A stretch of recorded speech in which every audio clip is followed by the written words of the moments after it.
Hit TV YouTube channels లో మీ వ్యాపార ప్రకటనలకు మరియు ప్రమోషనల్ ఇంటర్వ్యూస్ కోసం వెంటనే సంప్రదించండి. అంటే లైవ్ లో ఇలా చూస్తుంటే చాలా సంతోషంగా ఉంది సార్. అదైతే నిజంగా ఓహో ఇలా డైరెక్ట్ గా చూస్తున్నాం అంటే ఒక్కొక్కరి వాయిస్ అలా ఇమిటేట్ చేస్తుంటే అది నిజంగా గొప్ప అనుభూతి అండి. అనుభూతే కాదు సార్, గొప్ప వరం అనుకోవచ్చు. గొప్ప వరం అంటే ఒకరి వాయిస్ని మనం అనుకరించాలంటే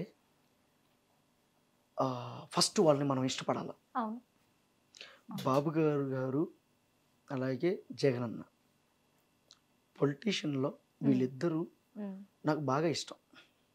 ఇద్దరు అదే తరుణంలో ఈయన్ని అలా చూసినాను, బాబు గారిని అలాగే చూసిన, జగనన్నని చూసా, ఆయన చంద్రబాబు సార్ని అలాగే చూసా. అప్పుడు ఇద్దరిని నేర్చుకోవాలని నాకు మనసులో వచ్చింది. బేసిక్గా నేను మిమిక్రీ ఆర్టిస్ట్ని కాదు, కానీ నాకు అది పుట్టింది ఆయన వాళ్ళని చెయ్యాలి అని చూసి. మిమిక్రీ ఆర్టిస్ట్ అంటే ఇప్పుడు మీరు చెప్తుంటే మాకు తెలుస్తుంది, కానీ ఇప్పటి వరకు అయితే సునీల్ అంటే ఒక మిమిక్రీ ఆర్టిస్ట్ కాదు. మిమిక్రీ ఆర్టిస్ట్ కాదు ఇప్పటి వరకు. అంటే మిమిక్రీ జనాలకు తెలిసి జనాలకి అంటే అందుకే చెప్తున్నా, జనాలకి తెలిసినా మీకు తెలిసినా ఒక విద్యలో దాని ద్వారా 10 రూపాయలు తెచ్చుకొని తద్వారా ఆయన జీవనాన్ని పోషిస్తున్నాడు అంటే దాన్ని వృత్తిగా భావిస్తాం. అంటే నేను నటుడిగా వృత్తి, నేను సినిమాలు యాక్ట్ చేస్తే నేను దాన్ని వృత్తిగా పెట్టుకున్నా. మీరు అంటే ఇప్పుడు మీరు నటుడిగా అంటున్నారు. ఒక మాట అడుగుతాను సార్ మిమ్మల్ని. ఇప్పటి వరకు మీరంటే సునీల్ అంటే ఒక మిమిక్రీ ఆర్టిస్ట్, అందులో జగనన్నను ఇమిటేట్ చేసే మరో జగనన్న అనే ఇదిలో ఫేమ్ అయ్యారు. కానీ ఆర్టిస్ట్ అని మీరు అంటున్నారు. ఇప్పుడు ఆర్టిస్ట్ గా మీరు ఏంటి మీకు తెలియకపోవచ్చు, మా ఇండస్ట్రీకి తెలుసు.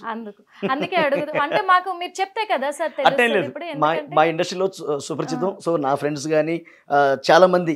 మీ సినిమా జీవితం చెప్పండి ఒకసారి. ఇది చెప్తున్నా. అయితే ఇట్లా బాబు గారు అంటే ఎంత ఇష్టమో జగనన్న కూడా అంతే ఇష్టం. లేకపోతే ఈరోజు జగనన్నని అంత క్లోజ్గా అబ్జర్వ్ చేసి ఆయన ఇమిటేట్ చేయడం అనేది చాలా కష్టం. నాకు ఆ బాడీ లాంగ్వేజ్ తో సహా మరి మీరు ఇమిటేట్ చేస్తూ ఉంటారు. నాకు పర్సనల్గా చాలా అభిమానం. ఈ ఇద్దరు పొలిటీషియన్స్ అంటే నాకు చాలా ఇష్టం. నా ప్రొఫెషనల్గా అంటే నేను పూర్తి మిమిక్రీ స్థాయి ఆర్టిస్ట్ని కాదు కదా, నటుడిగా యాక్ట్ చేస్తూ ఈ వాయిస్లు వచ్చేతలకే దాన్ని నేను మళ్ళీ దీనికి యాడ్ చేశా. ఇప్పుడు ఒక యాక్టర్గా నా దగ్గర ఉన్నటువంటి ఒక విద్య చూపించుకోవడానికి ఉపయోగపడింది. సో నేను దాన్ని వృత్తిగా భావిస్తా. అది 100% నాకు అభిమానం. వృత్తిపరంగా నాకు అంటూ ఒక అవకాశం వచ్చినప్పుడు ఇండస్ట్రీలో నేను దాన్ని చేస్తున్నా అంతే. అదే అంటున్నాను సార్. ఇప్పుడు మీరు వృత్తిపరంగా నాకు ఉపయోగపడ్డది మిమిక్రీ అని. మరి ఈ మిమిక్రీ ఆర్టిస్ట్గా మీరు ఇంత సక్సెస్ఫుల్ అవుతాను అని మీరు అనుకున్నారా? అప్పట్లో ఎక్స్పెక్ట్ చేశారా? మా నాన్న సక్సెస్, మా అమ్మ సక్సెస్, నేను సక్సెస్. ఎందుకంటే అమ్మ నాన్న కూడా ఏదైనా మిమిక్రీ, ఇద్దరు డ్రామా ఆర్టిస్టులు. స్టేజీ నుంచి బాలనాగమ్మ నాటకంలో మాయిల్ ఫకీర్ నాన్న, అందులో చాలా పెద్ద పాత్ర మాయిల్ ఫకీర్. అమ్మ అందులోనే పులిరాజు అనే పాత్ర. ఆ రెండు చేస్తూ అమ్మ జానపదంలో సింగర్, విజయవాడ రేడియో కేంద్రంలో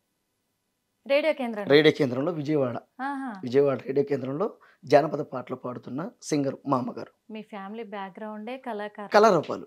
సో నాకు అదేంటంటే ఇద్దరు కళారూపాలు అవడం వల్ల మనకు అది ఆటోమేటిక్గా అది వచ్చేసింది. అంటే ఇక నేను బై బర్త్ పుట్టడమే నా కళారంగంలో పుట్టాను. అంటే వాళ్ళిద్దరితో అలా బాండింగ్ ఉంది. అలా ట్రావెల్ అవుతున్నప్పుడే నేను పుట్టాను. ఎందుకంటే ఒకప్పుడు ఈ స్టేజీ నాటకాల నుంచి ఈ రోజు ఇండస్ట్రీ అంటే స్టేజీ లేకపోతే ఇండస్ట్రీ ఎక్కడ ఉంది? అది ఖచ్చితంగా. సో అట్లా నా జర్నీ స్టార్ట్ అయ్యింది. మీరు ఇప్పుడు స్టేజీ ఆర్టిస్ట్ అమ్మ వాళ్ళు అన్నారు కాబట్టి, కళారంగంలో ఉన్నారు కాబట్టి, మీరేమన్నా ఎంటర్ అయ్యారా అప్పట్లో? చేసాం, డ్రామా చేసాం. మీరు కూడా మాయిల్ ఫకీర్ వేసాం. మీరు కూడా అంటే ఒక మిమిక్రీ ఆర్టిస్ట్, ఇటు సినీ రంగంలో ఆర్టిస్టే కాదు మీరు, అంటే అప్పుడు కళారంగంలో కూడా మీరు. నేను చెప్తున్నది ఏంది, చిన్నప్పటి నుంచే కళారంగంలో ఉన్నాను. ఎన్ని నాటకాలు వేసి ఉంటారు సార్? మొత్తం ఒక 40-30 నాటకాలు వేసి ఉంటాం. నాటకాలు వేసారు కదా. అంటే మాకు ఒక చిన్న క్యూరియాసిటీ ఒకటి ఉంది. వేస్తానండి, మంచి డైలాగ్ ఇస్తా. చిన్న మాయిల్ ఫకీర్ డైలాగ్. యా వేసుకోండి.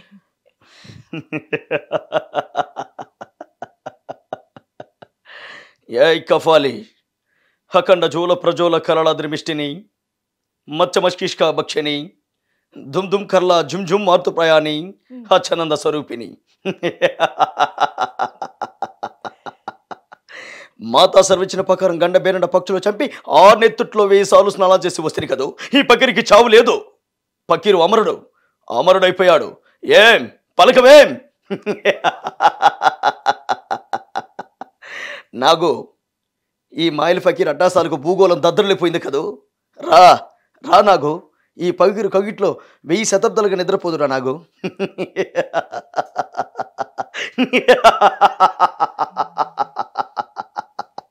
ఏయ్ ఇలా ఉంటుంది బాలనాగమ్మ నాటకంలో. కాదు సార్, మీరు అలాంటి డైలాగులు వేస్తే నాకు భయం వేస్తుంది ఇక్కడ. మరి మాయల్ ఫకీర్ అంటే మౌలిషమా? నాకు భయం వేస్తుంది సార్. అంటే నా జర్నీలో ఫస్ట్ అమ్మ వాళ్ళు నా గురువులు, అమ్మ నాన్నే మా గురువులు. అక్కడి నుంచి డ్రామా ఫీల్డ్ అంటే వాళ్ళ నుంచి నాటకాలకు వచ్చాం, వీధి నాటకాలు, తర్వాత డ్రామాలు. అట్లా చేస్తూ ఈ యాక్టింగ్ ఫీల్డ్ మీద స్టార్ట్ అవుతూ మధ్యలో మా నాన్నగారు చెప్పడం వల్ల ఇది లింక్ అయింది, ఇది మిమిక్రీ కూడా లింక్ అయింది. ఇప్పుడు మీరు ఈ డైలాగ్ చెప్పారు కదా సార్, ఈ డైలాగ్కి ఇప్పుడు మీరు చేస్తున్న కామెడీకి పొంతనలేదేంటి సార్? ఉండదు. ఎందుకలా? చదువు కూడా అంతే, చదివే చదువుకి చేసే పనికి ఎప్పుడు పొంతనుండవు.